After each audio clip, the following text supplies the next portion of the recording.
आप देख रहे हैं न्यूज इंडिया, आपके साथ मैं रचना बंसल। बिहार में एसआईआर पर हंगामा, बवाल और तीखे सवालों के बीच में संसद के दोनों सदनों की कार्यवाही अनिश्चितकाल के लिए स्थगित हो गई। लोकसभा में मानसून सत्र के दौरान चर्चा के लिए 120 घंटे का समय तय किया गया था, लेकिन सदन में केवल और केवल 37 घंटे ही चर्चा हो सकी, यानी कि 83 घंटे हंगामे की वजह से बर्बाद हुए। लोकसभा में इस दौरान कुल 14 बिल पेश हुए, जिसमें से 12 पास भी हुए। ज्यादातर विधेयकों पर गतिरोध के कारण चर्चा हो नहीं सकी और इन्हें बिना चर्चा के ही पारित कर दिया गया। लेकिन सत्ता पक्ष और विपक्ष के बीच में सत्र के दौरान जो तकरार हुई, वो मानसून सत्र खत्म होने के बाद भी तब दिखी, जब लोकसभा की कार्यवाही स्थगित होने के बाद पीएम मोदी ने टी पार्टी दी, लेकिन विपक्ष के सांसद पार्टी में नहीं पहुंचे। सभी विपक्षी सांसदों ने टी पार्टी का बहिष्कार कर दिया। विपक्ष का कोई भी सांसद टी पार्टी में मौजूद नहीं था। ऐसे में सवाल यह है कि सत्ता पक्ष और विपक्ष के बीच ये गतिरोध क्यों? हर बार संसद में हंगामा और बवाल क्यों? कौन इसका जिम्मेदार है? आज इसी मुद्दे पर होगी बात। कई खास मेहमान साथ में जुड़ेंगे, लेकिन पहले रिपोर्ट देखिए। जिस तरीके से सदन के अंदर, सदन के परिसर में जिस तरीके की नारेबाजी हो रही है, जिस तरीके से तख्तियां लेकर माननीय सदस्य आ रहे हैं, नियोजित गतिरोध किया जा रहा है, ये हमारी संसद की परंपराएं नहीं रही है। इस तरीके का आपका आचरण है, देश आपके आचरण को, आपकी कार्यप्रणाली को देख रहा है। हंगामा, हंगामा और सिर्फ हंगामा। संसद का मानसून सत्र इसी हंगामे की भेंट चढ़ गया। मानसून सत्र की शुरुआत से ही विपक्ष एसआईआर पर चर्चा की मांग कर हंगामा करता रहा। एसआईआर को लेकर सरकार की मंशा पर सवाल उठाते रहा। कभी बॉयकॉट तो कभी सरकार को घेरने के लिए प्रदर्शन करता रहा। संसद के अंदर और बाहर पोस्टर, बैनर लेकर नारेबाजी चलती रही, जिसका सीधा असर संसद के दोनों सदनों के कामकाज पर पड़ा। लोकसभा में मानसून सत्र के दौरान चर्चा के लिए 120 घंटे का समय बिजनेस एडवाइजरी कमेटी में तय किया गया था, लेकिन सदन में केवल 37 घंटे ही चर्चा हो सकी, यानी लोकसभा में चर्चा के लिए तय 83 घंटे गतिरोध की भेंट चढ़ गए। हम सभी ने सत्र के प्रारंभ में तय किया था कि हम इस सत्र में 120 घंटे चर्चा करेंगे। बिजनेस एडवाइजरी कमेटी में भी इस पर सहमति बनी थी, लेकिन लगातार गतिरोध और नियोजित व्यवधान के कारण हम केवल 37 घंटे ही चर्चा कर पाए। हंगामे के बीच संसद के दोनों सदनों की कार्यवाही अनिश्चितकाल के लिए स्थगित कर दी गई, लेकिन सत्ता पक्ष और विपक्ष के बीच छिड़ी तकरार खत्म नहीं हुई। संसद के हंगामे, बवाल और विपक्षी सांसदों के व्यवहार को लेकर बीजेपी ने विपक्ष के नेताओं को सवालों के कटघरे में खड़ा कर दिया। जानबूझकर संसद नहीं चलने देने का आरोप मढ़ा। जनता के पैसे, जनता के टैक्स पैसे, वो सारी चीजें उसी ने आज ये बर्बादी की, जनता के पैसों की बर्बादी हुई। हम सभी लोगों के लिए दुखद है। हमारे साथ माननीय सांसद कुशीनगर भी हैं, विजय दुबे जी, हम हैं, या जितने भी भाजपा एनडीए के सांसद हैं, हम लोग बहुत ही निराश होके जा रहे हैं। तो एक निराश, कहते हैं ना कि पूरा सत्र बर्बाद हुआ, सब कुछ आदमी, परिवार, बाल बच्चे, काम धंधा छोड़ के, अपना क्षेत्र छोड़ के यहाँ आता है और वहां पर यहाँ पे खाली हाथ जाना पड़ता है। तो हम बहुत ही निराशा, और चूंकि हम लोग नए हैं, अब सेकेंड टर्म में है, तो ये देख के दुखद होता है। और सबसे ज्यादा दुख है कि जनता के करोड़ों रुपए जाए, घंटे में करोड़ों रुपए जाते हैं, वो सब पानी में विपक्ष बर्बाद कर देता है। आचरण तो बहुत है। देखिए, कागज फेंक देना हमारे गृह मंत्री जी के ऊपर, बहुत ही बदतमीजी, जैसे ऐसा लग रहा था कि सड़क छाप, कहीं पर लड़ाई नहीं होती है सड़क पर, उसी टाइप का बिहेवियर था। और विपक्ष के आचरण पर जो टिप्पणी की है, वो टिप्पणी तथ्यों के आधार पर गलत टिप्पणी है। सरकार को पहले अपने आचरण को सोचना चाहिए कि हमारा आचरण क्या है। ये 21 जुलाई से सदन आहूत हुआ है, लेकिन और बड़े बड़े मुद्दे थे। देश की महान जनता जानना चाहती थी और दुनिया का सबसे बड़ा प्लेटफार्म है। ये लोकतंत्र का विशालतम मंदिर है। यहाँ से देश और दुनिया के लोगों को एक संदेश जाता है, लेकिन सरकार ने किसी मुद्दे पर देश की जनता के सामने अपनी बात नहीं रखी। सत्ता पक्ष और विपक्ष के बीच आरोपों के तीर चलते रहे और इसी बीच लोकसभा अनिश्चितकाल के लिए स्थगित होने के बाद स्पीकर ओम बिरला ने शिष्टाचार बैठक बुलाई, जिसमें लोकसभा के नेता प्रतिपक्ष राहुल गांधी समेत विपक्षी नेताओं ने हिस्सा नहीं लिया। सिर्फ इतना ही नहीं, प्रधानमंत्री मोदी ने सदस्यों के लिए टी मीटिंग आयोजित की। विपक्षी दलों ने पीएम मोदी की टी मीटिंग का बॉयकॉट कर दिया। पीएम की टी मीटिंग में शामिल होने विपक्ष का कोई नेता नहीं पहुंचा, जिसके बाद पीएम मोदी ने कांग्रेस, खासकर राहुल गांधी पर बड़ा प्रहार किया। खबर है कि सांसदों के लिए आयोजित टी पार्टी में पीएम मोदी ने कहा, कांग्रेस में ऐसे बहुत से युवा नेता हैं जो बेहद प्रतिभाशाली हैं, लेकिन गांधी परिवार की असुरक्षा के कारण इन युवा नेताओं को बोलने का मौका तक नहीं मिलता। संभव है कि यही युवा नेता राहुल गांधी को असुरक्षा और घबराहट में डाल रहे हों। साफ है कि संसद के दोनों सदनों की कार्यवाही भले ही स्थगित हो गई हो, लेकिन सत्ता पक्ष और विपक्ष के बीच छिड़ी रार खत्म नहीं हुई। लेकिन इन सब के बीच सवाल है कि संसद हंगामे की भेंट चढ़ा तो इसका जिम्मेदार कौन है? किसकी वजह से लोकसभा की कार्यवाही के 83 घंटे बर्बाद हो गए? और सवाल ये भी कि बिहार में एसआईआर पर बवाल कब तक? Bureau report, news India. T party में भी विपक्ष नदारद दिखा, बॉयकॉट कर दिया और सदन के भीतर जो हंगामा होता रहा वो जारी रहा ही। और उससे पहले जो बिहार में एसआईआर से छुड़ा हुआ बवाल था वो बिहार से लेकर दिल्ली तक पहुंच गया। अब सवाल ये है कि सदन की कार्यवाही तो अनिश्चितकाल के लिए स्थगित हो गई, लेकिन बिहार चुनाव तक क्या ये बवाल जारी रहने वाला है? मेरे साथ में बात करने के लिए जुड़ गए हैं खास मेहमान। मेरे साथ में आलोक वत्स जी जुड़ गए हैं बीजेपी के नेता के तौर पर। मेरे साथ में थोड़ी देर में डॉक्टर श्याम भी जुड़ जाएंगे जो कि आरजेडी के प्रवक्ता के तौर पर जुड़ेंगे। मेरे साथ में ज़ेबा खान जुड़ गई हैं कांग्रेस की प्रवक्ता के तौर पर। आप सभी का न्यूज इंडिया पर बहुत स्वागत। ज़ेबा जी, आप ही से मैं शुरुआत करना चाहूंगी। जिस तरीके से एसआईआर को लेकर बवाल मचा, सदन के भीतर, सदन के बाहर, बिहार से लेकर दिल्ली तक ये बवाल चलता रहा। हालांकि कोर्ट में भी ऑलरेडी मामला है, लेकिन वो जो सियासी तीर है वो एक दूसरे की तरफ अब चलाए जा रहे हैं। इन सबके बीच ही जो सदन की कार्यवाही चलनी चाहिए थी सुचारू रूप से, वो चल नहीं पाई। अब जो आम लोग हैं ना, आम जनता है, वो ठगा सा महसूस कर रही है, कह रही है हमेशा यही होता है। देखिए, अगर सदन की कार्रवाई नहीं चल रही है तो ये इस पे जो दोषी है सत्ता पक्ष है। जब विपक्ष जो अपनी बातें कर रहा है, जो बातों पर चर्चा करना चाह रहा है सदन में, उन बातों पर चर्चा नहीं हो रही है और लगातार गुमराह किया जा रहा है। बैठकर एक विपक्ष से सवाल जवाब हो, चर्चा हो, जो सब बातों को क्लियर किया जा सके, लेकिन यहाँ पर चर्चा तो सत्ता पक्ष चाहती ही नहीं है और सिर्फ सदन नहीं चल रहा है। कैसे भी मतलब इल्जाम ये विपक्ष पर लगाना चाह रही है। आप हर चीज क्लियर कीजिए ना। एसआईआर पर चर्चा, आपको नहीं लगता है कि एसआईआर बहुत गंभीर मुद्दा है आज के समय में? और जिस तरह बिहार में वोटरों के अधिकार के साथ मजाक किया गया है, एसआईआर का मामला तो ऑलरेडी कोर्ट में है ना, और ऑपरेशन सिंदूर पर विपक्ष चर्चा चाहता था, तो ऑपरेशन सिंदूर को लेकर अच्छा खासा टाइम मिला। कोर्ट में है वो तो ठीक है, लेकिन क्या सत्ता की इसमें क्या भागीदारी है, क्या गलती है? और क्या प्रधानमंत्री मोदी जी इस पर जवाब नहीं देंगे? और अगर विपक्ष इलेक्शन कमीशन से सवाल करता है तो भाजपा के लीडर्स क्यों बीच में कूद जाते हैं?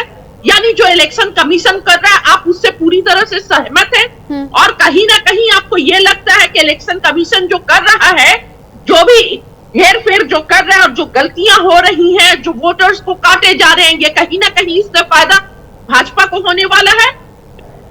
ठीक है, ये इतने गंभीर मुद्दे हैं, इससे ज्यादा गंभीर मुद्दा और क्या हो सकता है कि पूरे तरह से वोटर्स के भविष्य के साथ खेला जा रहा है। आप ये सोचिए ना, अगर जब मशीन ही वोट देंगे और इलेक्शन कमीशन के थ्रू ही इलेक्शन जीत कर आया जाएगा तो कोई भी नेता जनता का काम क्यों करेगा, जनता के बीच क्यों जाएगा? तो ये जनता के अधिकारों का हनन हो रहा है और बहुत बड़ी त्रासदी है और अफसोस की बात है। और इस पर मजबूती के साथ, चाहे वो मीडिया हो, कर्मी या विपक्ष हो, या मेरे साथ में खास मेहमान आलोक वत्स जी हैं और ज़ेबा जी भी मेरे साथ में जुड़ी हुई हैं। ज़ेबा कह रही थी कि ये सत्ता पक्ष की सिर्फ कोशिशें हैं कि हर जो बात होती है उसका जो आरोप है वो विपक्ष पर मढ़ देना, लेकिन ताली तो दो हाथ से बजती है। आलोक वत्स जी, अगर सदन नहीं चल पाया तो इसमें दोनों पक्षों का ही मैं कहूंगी कि कसूर होगा ना। देखिए रचना जी, ये कोई नई बात नहीं है। पिछले 2-3 साल का इतिहास उठा के देखिए, ये संसद विपक्ष चलने नहीं देते हैं।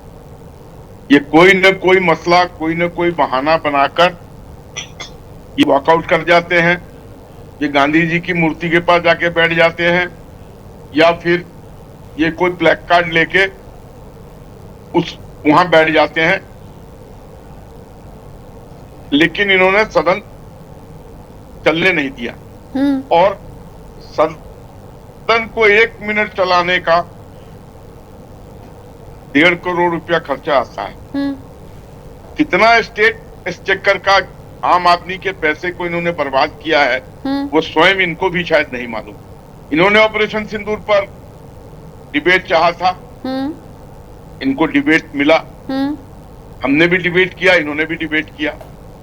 एसआईआर पर जो सवाल इनको इलेक्शन कमीशन से पूछना चाहिए, ये उसे हमसे पूछने लगते हैं। इलेक्शन कमीशन एक स्वास्थ्य बॉडी है, उसकी अपनी सीमाएं हैं, उसकी अपनी कार्यशैली है। ये कह देना कि वो हमारे लिए काम कर रहा है, अरे हमारे लिए काम कर रहा होता रचना जी तो हम 240 पे आगे क्यों टिकते? हम तो 303 पार करके एब्सोल्यूट मेजोरिटी में जाते। फिर हम कर्नाटका में क्यों हार जाते? फिर हम तेलंगाना में क्यों हार जाते? हिमाचल में क्यों हार जाते?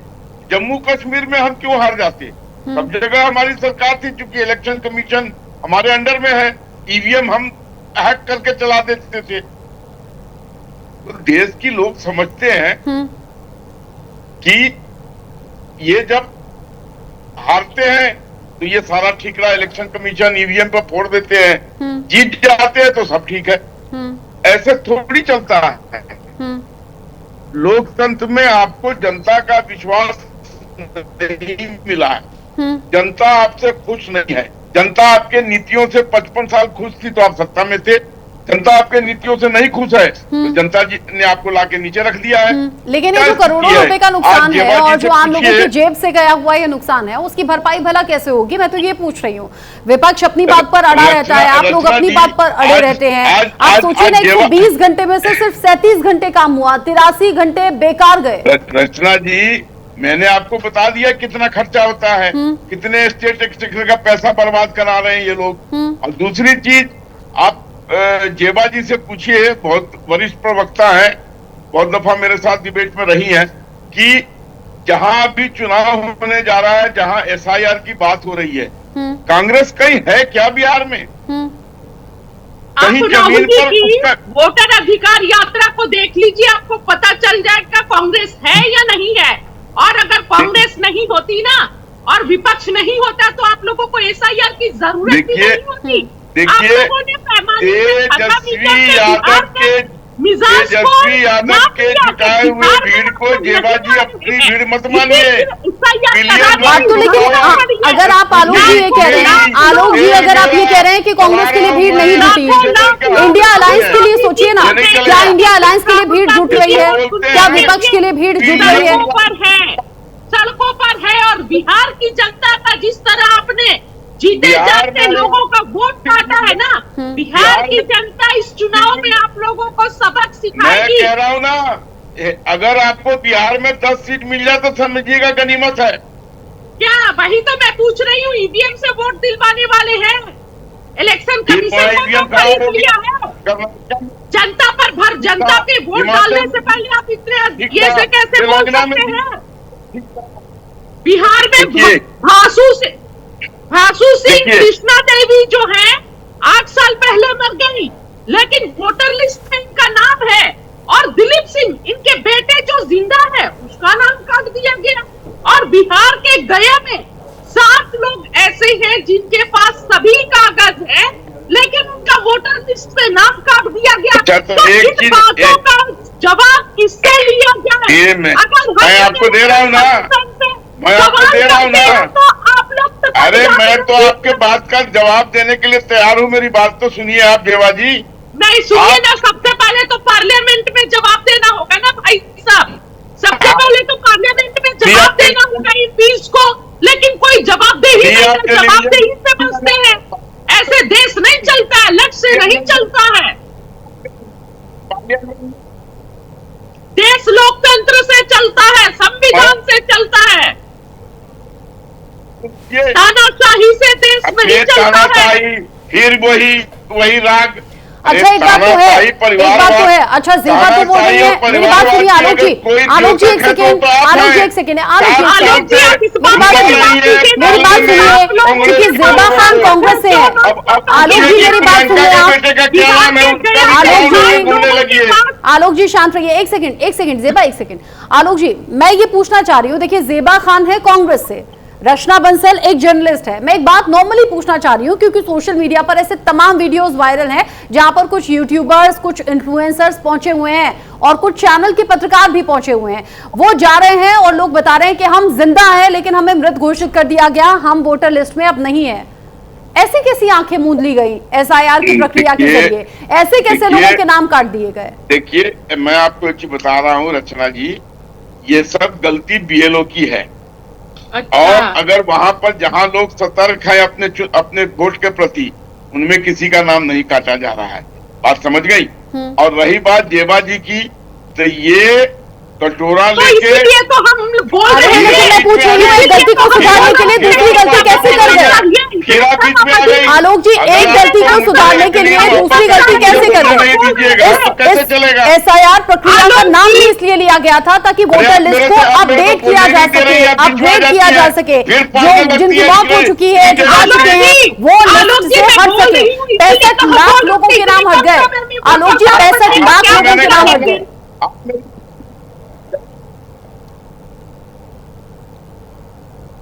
लेकिन मैं जैसे बोलना चाहता हूँ एक मेरे ऊपर लपट पड़ती है, ऐसा थोड़ी चलता है। एक नेशनल डिबेट हो रहा है, आप अपनी बात रखिए, मुझे अपनी बात रखने दीजिए। अब मेरी बात सुनिए। ये अच्छा आप मुझे मेरी बात का जवाब दीजिए।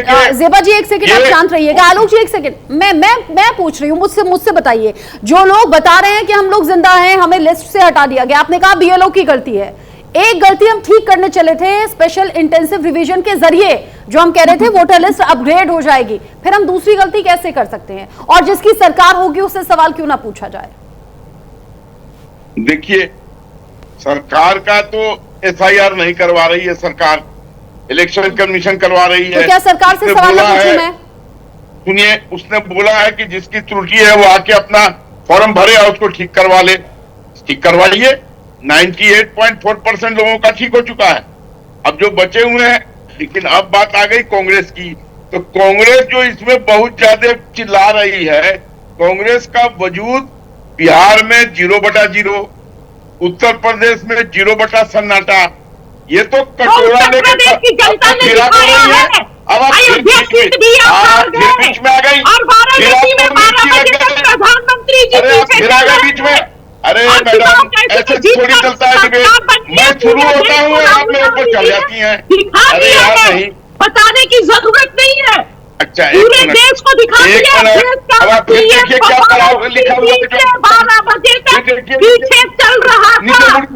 हम तो आपके आंख में देख के बात करते हैं।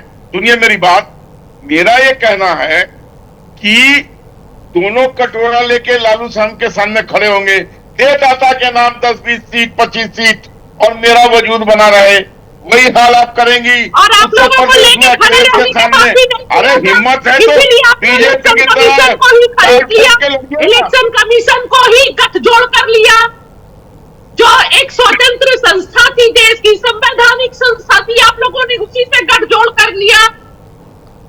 ज्ञानेश कुमार जी को जवाब देने के बजाय गोल गोल बातें कर रहे हैं।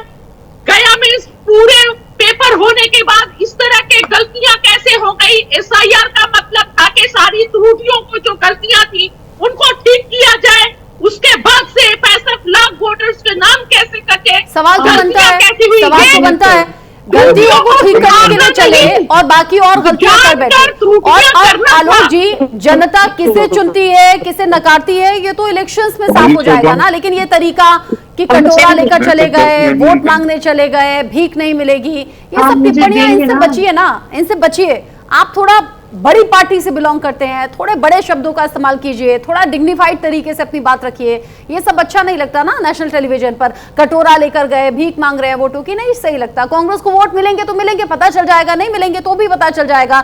अभी जो सिस्टम पर हम सवाल उठा रहे हैं, सदन क्यों नहीं चलने दिया गया, करोड़ों का नुकसान हो गया, आम जनता ठगा हुआ महसूस कर रही है, और SIR पर जो बवाल है वो बिहार से दिल्ली तक है। अब बिहार इलेक्शन तक भी जारी रहने वाला है ना। आलोक जी,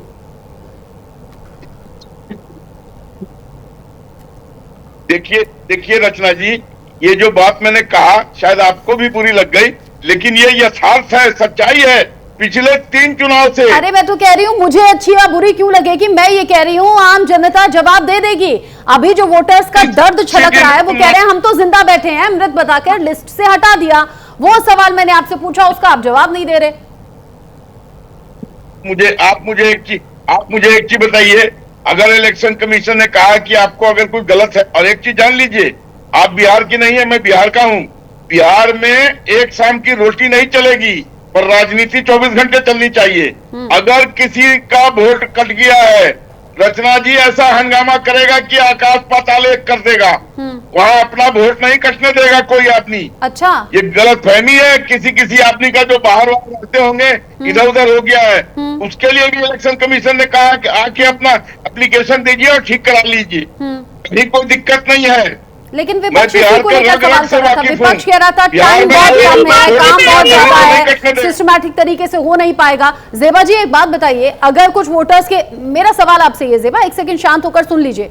मेरा सवाल यह है, अगर वोटर्स का नाम वोटर लिस्ट से कट गया है और जो वोटर अधिकार यात्रा निकाली जा रही है राहुल गांधी तेजस्वी के जरिए, कैसे फिर आप वोट का अधिकार उन्हें बताएंगे, या उन्हें बताएंगे कि आपको वोट करना कितना जरूरी है अगर लिस्ट में नाम ही नहीं है तो? बकौल आपके। मेरे से पूछा आपने? मेरा जेबा जी से सवाल है। जी क्या बोले, सॉरी।